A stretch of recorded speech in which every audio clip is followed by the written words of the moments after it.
আসসালামু আলাইকুম। কেন ভোলা বরিশাল সেতু দরকার? এই আন্দোলনটা অনেকের কাছে একেবারে অনর্থক মনে হয়।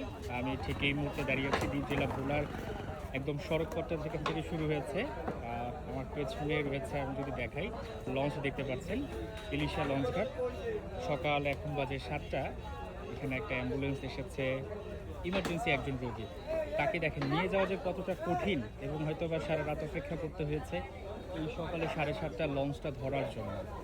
এখন এই যে লঞ্চে তাকে ওঠানো নামানো, এরপর যে কোনো একটা দুর্ঘটনা ঘটলে আবার হয়তো বা অন্য ব্যবস্থা নিতে হবে। বাংলাদেশের একমাত্র দ্বীপ জেলা, কিন্তু বহু বছর ধরে সেতুতে এখানকার সাধারণ মানুষ সেটা পায়নি। এটা আসলে কোনো দয়া মায়া নয়, এটা বাংলাদেশের এই অঞ্চলের মানুষের জন্য একটা অধিকার ছিল, কিন্তু সেটা আসলে সেতু না হয়ে ভোলার সঙ্গে বরিশালের কয়েকটা উপজেলাকে কানেক্ট করতে ছোট ছোট সেতু করার পরিকল্পনা নেওয়া হয়েছে। সেটা আসলে কতটুকু যৌক্তিক সেটা নিয়েও কিন্তু অনেক প্রশ্ন রয়েছে। যুগে যুগে অনেকবার শোনা গিয়েছে যে ভোলাকে ঢাকার সঙ্গে কানেক্ট করা হবে হয়তো বা ব্রিজের মাধ্যমে, কিন্তু সেটা কিন্তু হয়নি। এবং শেষ আপডেট যেটা হচ্ছে যে ভোলা বরিশাল সেতু হচ্ছে না, সেটা হচ্ছে ভোলার সঙ্গে ঢাকাকে কানেক্ট করা হচ্ছে সড়ক পথে। এটা নিয়ে অনেক আন্দোলন রয়েছে, অনেক কথা রয়েছে, যদি এখনই একেবারে পুরোপুরি সিদ্ধান্ত আসেনি।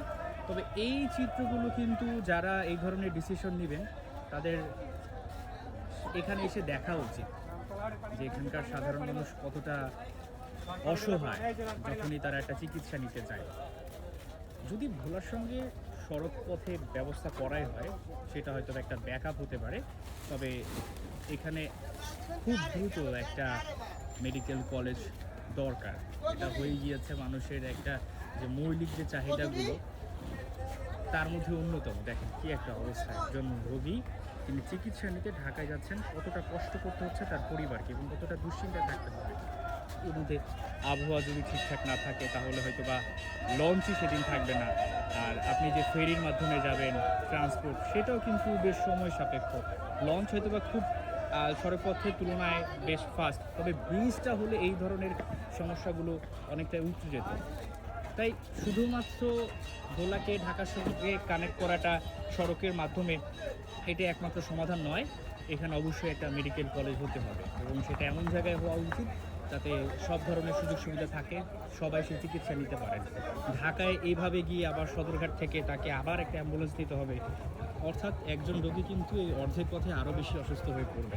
তো এটা সবার দাবি, এটা আমি একজন সাংবাদিক হিসেবে নই, আমি একজন সাধারণ এখানকার